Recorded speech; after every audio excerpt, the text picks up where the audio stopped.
Coucou, comment ça va? Alors moi c'est Ange Divine, vous me connaissez déjà je pense.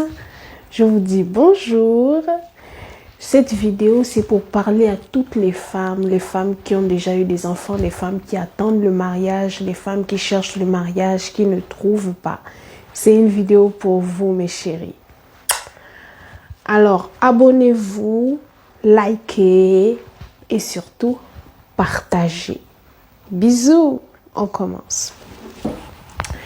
Je veux parler à toutes ces femmes, ces jeunes filles, ces jeunes femmes, ces mamans qui pensent que le mariage c'est une fin en soi, qui pensent que le mariage, si elles n'ont pas le mariage, elles seront dénigrées, si elles n'ont pas le mariage, elles seront rabaissées, si elles n'ont pas le mariage, on ne va pas les aimer ou alors on va les prendre pour ça fait rien quoi. C'est pour des déchets ou des personnes, des femmes qui ne sont pas assez bien ou quoi, je sais pas. Je veux vous dire une chose. Femme, quand Dieu t'a créé, il a créé Adam aux yeux de tous. Il a créé Adam, même le diable a pu voir que il a pris la poussière, il a façonné Adam, il a soufflé, Adam est créé, bref. Mais quand il s'agissait de créer Ève, il a arraché la côte d'Adam. Donc numéro 1, Adam se retrouve handicapé pour pouvoir créer Ève. Ça c'est le numéro 1. Numéro 2, Dieu prend la côte d'Adam. Au lieu de le faire là, il va se cacher. C'est-à-dire que il a vu à quel point, non, il s'est dit non, la valeur d'une femme, c'est puissant. La valeur de ce que je vais créer là, c'est dangereux. Ce que je vais créer là, ce n'est pas une humaine, c'est une déesse sur terre. Ce que je vais créer là, j'ai déjà vu tous les défauts d'Adam. J'ai déjà vu toutes les erreurs. Parce que le premier jet a toujours des erreurs par rapport au deuxième jet. Ça, c'est comme ça. Toutes les inventions du monde, c'est ça. Donc, Dieu te prend il prend Adam, il regarde tous les défauts, il va se cacher, il prépare Ève, il fabrique Ève, on ne sait pas tout ce qu'il a mis en Ève, mais il a mis un pouvoir dangereusement dangereux, il a mis un pouvoir terrible, parce que quand tu regardes la femme quand elle aime, tu as l'impression que c'est Dieu sur terre. Elle est amoureuse, elle pardonne, elle est gentille, elle est aimante, elle est calme, ainsi de suite. Elle pourvoit ainsi de suite. Par contre, quand la femme est fâchée, quand la femme est énervée, quand la femme veut te montrer le mauvais côté, le diable prend la chaise, il prend le stylo, il prend le cahier et il se met à prendre des notes. Tellement elle va te ressortir une méchanceté, mais une méchanceté qui n'a pas de nom. Une méchanceté à un degré tellement élevé que toi-même tu ne sauras pas d'où cette petite chose-là, cette petite personne-là a fait pour faire sortir ce genre de méchanceté, ce genre d'aigreur ou de vengeance ou quoi.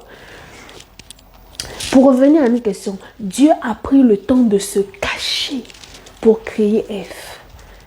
Et quand il est ressorti avec Ève, qu'il a déposé Ève, Adam n'a pas eu le temps de chercher. C'est-à-dire qu'il avait déjà nommé tous les animaux, il pouvait aussi dire que ça c'était l'animal, c'est un nouvel animal qui me ressemble seulement.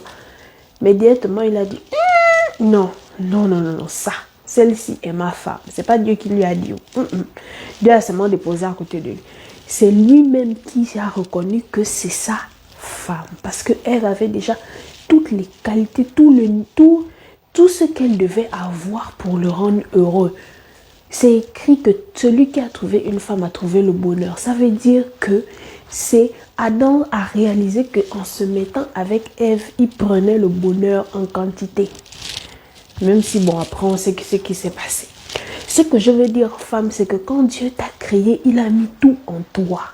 C'est à toi de réaliser ta force. C'est à toi de réaliser tes qualités. C'est à toi de réaliser à quel point tu es importante pour la vie, à quel point tu es magnifique, à quel point tu es belle dans ta complexité, à quel point nul ne peut t'arriver à la cheville. Parce que je peux te le dire, femme, sur cette terre, en humanité après Dieu, l'être parfait là, qui est beau, c'est la femme. Il y a aussi l'homme, c'est vrai, parce que c'est le chef. Ça, c'est pas à discuter. C'est le chef et la femme lui doit soumission et respect. Mais l'homme doit aussi à la femme. Parce qu'il faut lire et puis il faut lire jusqu'à la fin. Il ne faut pas s'arrêter seulement, il doit soumission et respect. Non, l'homme doit à la femme amour. Il doit aimer sa femme comme il s'aime lui-même. Ça veut dire que tout l'égoïsme qu'il a en lui pour lui-même, l'amour qu'il a pour lui-même, là, il doit déverser ça aussi sur sa femme. C'est ça. Tu as tout en toi. Qui t'a dit que si tu n'es pas mariée là, tu n'es pas une femme. Si tu n'es pas mariée, tu n'es pas complète. Qui t'a dit? Qui t'a menti? Dis-moi, qui t'a menti? Est-ce que c'est écrit dans la Bible, dans le Coran, ou je ne sais quoi, que la femme qui n'est pas mariée n'est pas une femme? La femme qui n'a pas été épousée n'est pas une femme? Vous allez vous livrer dans des relations bizarres, toxiques, dangereusement dangereuses. Tout ça parce que vous cherchez le mariage à la torche, à la loupe, au microscope même. C'est-à-dire que, non, je ne sais pas. Femme, toi-même d'abord, avant de chercher le mariage, commence à investir sur toi. Commence à être une femme indépendante financièrement. Ça, là, rien que ça seulement, les hommes vont commencer à s'aligner devant toi. Numéro 1. Sois une femme vertueuse, c'est-à-dire agis sur ton caractère. Prépare-toi à être une bonne femme avant d'être dans une bonne femme. C'est dans le noir, on dit que c'est quand on est au sol qu'on prépare quand on sera au sommet. Ça veut dire que c'est au moment où tu es dans le célibat que tu dois te préparer pour qu'une fois mariée, tu puisses être totalement heureuse et rendre cet homme-là heureux. C'est-à-dire, tu dois être prêt à supporter le mariage, prêt à gérer les enfants, prêt à les éduquer, prêt à gérer la belle famille, savoir comment agir et réagir, savoir quand parler, ne pas parler. Les choses, on pique une crise des adolescentes, là, c'est terminé. Il faut savoir qu'il y a des moments où il ne faut pas parler. Il y a des moments où il faut laisser la tension redescendre avant de parler, pour que les deux personnes puissent mieux s'entendre et mieux se comprendre. Il y a des moments où il faut faire croire à l'autre qu'il a raison. Même si tu sais qu'il a tort, ce n'est pas grave. Tu le laisses croire qu'il a raison. Il y a des moments où il faut s'excuser malgré qu'on n'a pas tort. Tant que ce n'est pas dangereux et que ce n'est pas une faute sérieuse que la personne n'a pas fait. Donc, que la personne a fait plutôt. Donc, tout ça. Pendant que tu es dans le célibat, prépare-toi. Pendant que tu es dans le célibat, gère tes finances. Rentre dans le business. Deviens femme entrepreneur. Commence à gérer les affaires. Une femme qui sait gérer sa société et ses finances saura gérer son mariage. Je le dis, je le redis et je le signe. Je dis que une femme qui sait gérer sa société, ses employés, ses finances saura gérer son mariage. Parce que le stress et tout ce que tu apprends en étant femme entrepreneur va te donner une certaine sagesse pour gérer le mariage, pour gérer le mari, pour gérer les enfants, ainsi de suite. Ce que je veux dire, c'est que tant que tu es dans le moment de célibat, prépare-toi. Au lieu de chercher le mari à la loupe, prépare-toi. Et lorsque ton Adam viendra, il reconnaîtra que vraiment tu es sa Ève. Que lorsqu'il viendra, en fait, il verra tellement de bonnes qualités en toi. Il verra tellement une femme qui est heureuse toute seule. Une femme qui se suffit par ses finances. Une femme qui ne cherche pas à la loupe un homme. Une femme qui a compris. Tu sais, on a toutes fait les bêtises de vouloir le mariage vite, vite, vite. Là. Je pense que toutes les femmes africaines ont fait cette bêtise-là. Mais c'est une erreur. En réalité, il faut d'abord te concentrer sur toi-même, ta vie. Arrange d'abord ta vie. Sois sûr d'être à l'aise dans ta vie, d'être posé dans ta vie, d'être stable dans ta vie. Après, tu peux rentrer maintenant dans le mariage. Et là, tu pourras gérer, tu pourras apporter la stabilité, l'amour, la joie, le bien-être dans ce mariage-là. Si tu es instable, comment tu deviens stable dans le mariage? Si tu es dépendante des cadeaux des copains, des parents, des amis de la famille financièrement hors du mariage, comment tu vas gérer dans le mariage? Un mariage, c'est deux. Hein? Le système d'avant que c'est l'homme qui faisait tout, c'est terminé. Hein? Si vous ne me croyez pas, que les hommes viennent dire en commentaire si je mens.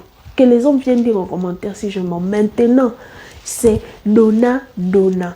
Tu me donnes, je te donne. Ainsi de suite. On partage, on fait un. Donc, l'énergie va en avant, elle revient, elle repart, elle revient. C'est comme ça.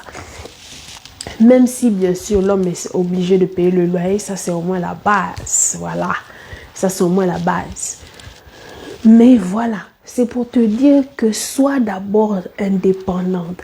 Sois d'abord stable. Gère d'abord ton caractère, ton comportement. Motive-toi.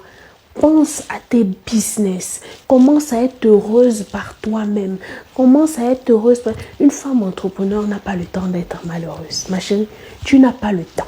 Tu es tellement occupée à réfléchir. Je dois faire quel business? Je dois faire quoi? Je dois faire ci. Je dois faire ça. Est-ce que tu n'as pas le temps de venir être là en train de te dire: ah, mon Dieu, pourquoi tel a ci, moi je n'ai pas. Pourquoi X a ça, moi je n'ai pas. Eh mon Dieu, tu n'as pas ce temps-là.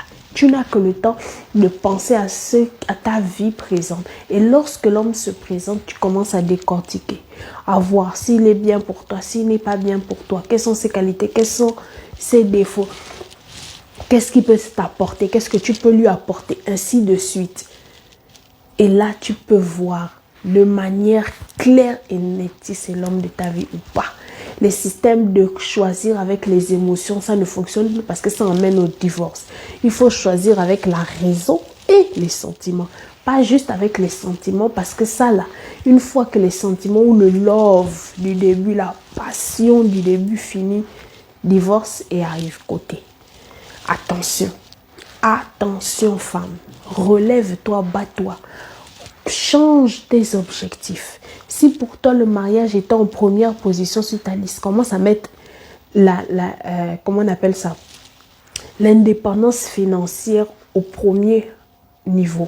Ensuite, ton caractère, ton comportement, ta joie personnelle. Ce n'est pas un homme qui va emmener la joie dans ta vie, c'est toi qui dois d'abord être en joie et ensuite vous allez vous passer la joie. Numéro 2. Et maintenant, si tu veux numéro 3, tu peux mettre mariage et enfant.